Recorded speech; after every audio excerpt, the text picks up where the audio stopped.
Assalamualaikum warahmatullahi wabarakatuh. Nama saya Rilvandi Putra dengan NIM 17016221130. Di sini saya akan menjelaskan tentang integritas nasional.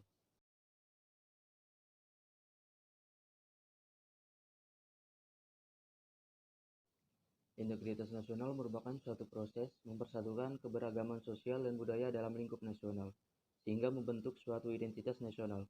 Selain itu, integritas nasional dapat juga diartikan sebagai proses yang memiliki tujuan untuk mempersatukan perbedaan yang ada pada suatu negara, sehingga tercapailah keserasian nasional. Jenis-jenis integrasi nasional.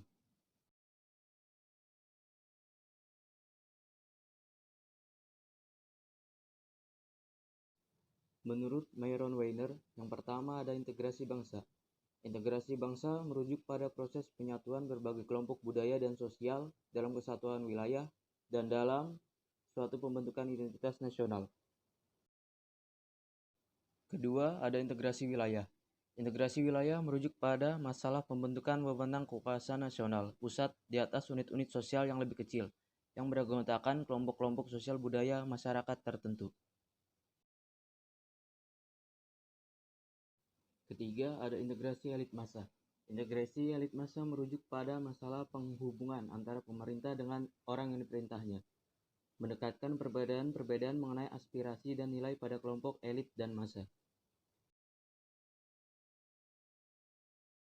Keempat, ada integrasi nilai. Integrasi nilai menunjuk pada adanya konsensus terhadap nilai yang minimum yang diperlukan dalam memelihara tata tertib sosial. Kelima, ada integrasi tingkah laku atau disebut juga perilaku integratif.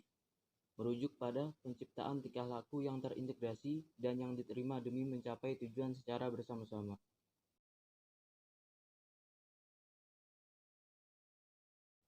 Menurut Suryono, integritas nasional dapat dilihat dari 3 aspek. Yang pertama, ada integritas politik. Dalam integritas politik terdapat 2 dimensi, yaitu dimensi vertikal dan dimensi horizontal.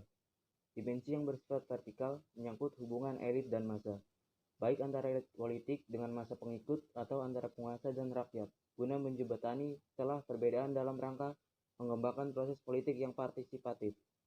Dimensi horizontal menyangkut hubungan yang berkaitan dengan masalah teritorial, antar daerah, antar suku, umat beragama, dan golongan masyarakat Indonesia. Kedua, ada integrasi ekonomi. Integrasi ekonomi berarti terjadinya saling ketergantungan antar daerah dalam upaya memenuhi kebutuhan hidup rakyat. Adanya saling ketergantungan menjadikan wilayah dan orang-orang dari berbagai latar akan mengadakan kerjasama yang saling menguntungkan dan sinergis. Ketiga, ada integrasi sosial budaya.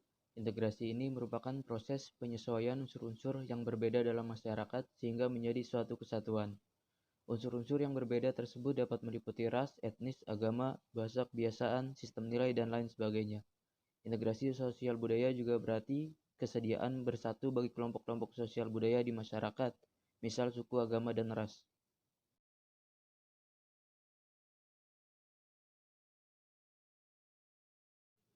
Contoh kasus yang mungkin menyebabkan terpecah belahnya bangsa Indonesia yaitu konflik melawan kelompok Gerakan Aceh Merdeka atau disebut dengan GAM.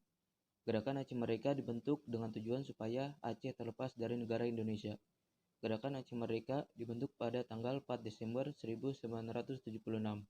Pemerintah yang enggan melepas Aceh mau tidak mau mempertahankannya mati-matian hingga pecahlah peperangan di Aceh. Konflik yang terjadi antara Gerakan Aceh Merdeka dengan Indonesia yang terjadi sejak tahun 1976 sampai tahun 2005 telah memakan korban hampir sebesar 15.000 jiwa. Konflik dengan Gerakan Aceh Merdeka berakhir menyusul dengan kesepakatan yang ditekan kedua belah pihak, di mana salah satunya menyepakati agar Aceh menjadi daerah otonomi khusus dengan penegakan hukum syariahnya. Pentingnya integrasi nasional. Integrasi nasional sangat penting bagi suatu negara.